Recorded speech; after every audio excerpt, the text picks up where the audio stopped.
Hi అండి, నమస్తే. నేను మీ వెంకటి. ఈరోజు మన వీడియోలోని దోశలను ఎలా తయారు చేసుకోవాలో చూపించబోతున్నాను. నార్మల్గా మనం ఇంట్లో వేసుకుంటాము. అలా కాకుండా నేను చూపించే ఇంగ్రీడియంట్స్ అన్నీ వేసుకొని నేను చెప్పే టిప్స్ అన్నీ ఫాలో అవుతున్నట్లయితే అచ్చం హోటల్ స్టైల్లో లాగా వస్తాయి. చూసారా, మంచి కలర్ఫుల్గా పేపర్ ఎలా అయితే ఉంటుందో అలానే ఉంటుంది, కానీ మంచి క్రిస్పీగా టేస్టీగా ఉంటాయి అన్నమాట. మరి ఈ దోశల కోసం ముందుగా ఒక బౌల్లోని 1 గ్లాసు మినపగుళ్ళు వేసుకోవాలి. 1 గ్లాసు మినపగుళ్ళకి 3 గ్లాసులు రేషన్ బియ్యాన్ని వేసుకోవాలి. నేను గ్రైండర్లో చేస్తాను కనుక ఈ మెజర్మెంట్లు సరిపోతాయి. మీరు మిక్సీలో చేస్తున్నట్లయితే 1 గ్లాసు రైస్ తగ్గించుకోవాలి. ఇలా 3 గ్లాసులు వేసిన తర్వాత 1 టీ స్పూను శనగపప్పును వేసుకోవాలి.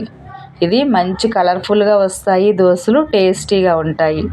తర్వాత చిటికెడు మెంతుల్ని సాఫ్ట్గా రావడం కోసము ఇలా వేసుకొని బాగా మిక్స్ చేసుకొని 2-3 సార్లు వాష్ చేసుకోవాలి. మీ దగ్గర రేషన్ రైస్ లేని ఎడల ఇంట్లో వాడుతున్న రైస్ వేసినట్లయితే కొంచెం రైస్ క్వాంటిటీ తగ్గించుకోవాల్సి ఉంటుంది. నేను చెప్పే మెజర్మెంట్స్ ఓన్లీ రేషన్ బియ్యం. రెండోది ఏంటంటే గ్రైండర్లో రుబ్బుకోవాల్సి ఉంటుంది. మిక్సీలో గ్రైండ్ చేసుకున్నట్లయితే వేరే మెజర్మెంట్ ఉంటుంది. ఇలా 1 గ్లాస్ మినపగుళ్ళకి 3 గ్లాసుల రైసు, చిటికెడు శనగపప్పు, మెంతులు వేసుకొని నీట్గా వాష్ చేసుకొని 6 నుంచి 7 అవర్స్ పాటు నానబెట్టుకోవాలి. ఇలా 6 నుంచి 7 గంటల పాటు నానబెట్టుకున్న తర్వాత మనం మళ్ళీ వాష్ చేయనవసరం లేదు. ఈ దోశలు మరి కాస్త టేస్టీగా క్రిస్పీగా తేవడం కోసం 1 నుంచి 2 టీ స్పూన్లు అటుకులను తీసుకొని ఒకసారి నానబెట్టుకొని, అటుకులు కొంచెం పల్చగా ఉన్నట్లయితే జస్ట్ వాష్ చేసి వేసుకుంటే సరిపోతుంది.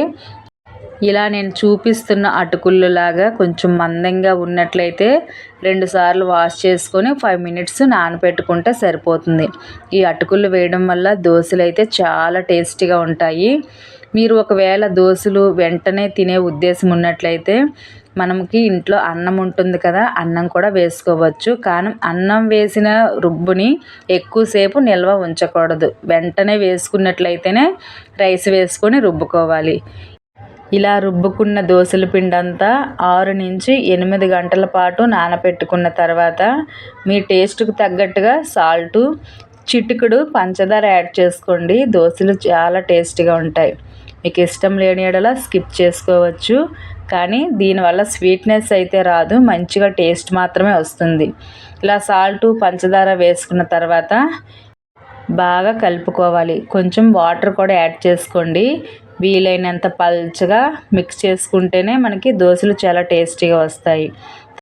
తర్వాత స్టవ్ ఆన్ చేసి ప్యాన్ పెట్టుకొని కొంచెం ఆయిల్ వేసుకొని ఆనియన్ తోటి నీట్గా స్ప్రెడ్ చేసుకొని కొంచెం వాటర్ చల్లినట్లయితే దోశలు నీట్గా అంటుకోకుండా ఈజీగా వచ్చేస్తాయి.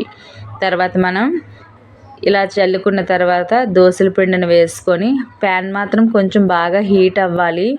ఇలా హీట్ అయిన తర్వాత మనం దోశలు ఎలా అయితే వేసుకుంటామో అలానే చక్కగా వేసేసుకోవాలి. చాలా బాగా వస్తాయి. ఇలా నీట్గా స్ప్రెడ్ చేసుకున్న తర్వాత మీకు దీనిపైన ఏమైనా ఎక్స్ట్రా ఫ్లేవర్స్ ఏమైనా ఇష్టం ఉన్నట్లయితే వేసుకోవచ్చు. లేదు అనుకుంటే ఎగ్స్ కూడా వేసుకుంటారు కొంతమంది, ఎగ్ దోశ అంటారు కదా, అలా మీకు ఇష్టం ఉన్న ఫ్లేవర్స్ ఏమైనా వేసుకోవచ్చు.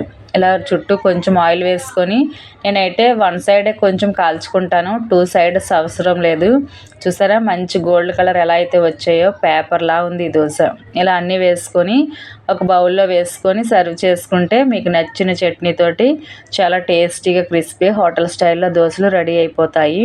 చాలా బాగుంటాయి. నేను చట్నీ రెసిపీ అయితే చూపించడం లేదు, ఆల్రెడీ క్యారెట్ చట్నీ మన ఛానల్లో ఉంది. ఎవరికైనా కావాలి అనుకుంటే వీడియోస్ చెక్ చేయండి. తప్పకుండా నేను వేసిన ఇంగ్రీడియంట్స్ అన్నీ వేసుకొని మీరు దోశలు ట్రై చేయండి, చాలా టేస్టీగా ఉంటాయి. దోశ అన్న ప్రతిసారి ఇలాంటి దోశలే తినాలనిపిస్తుంది, అంత కమ్మగా ఉంటాయి.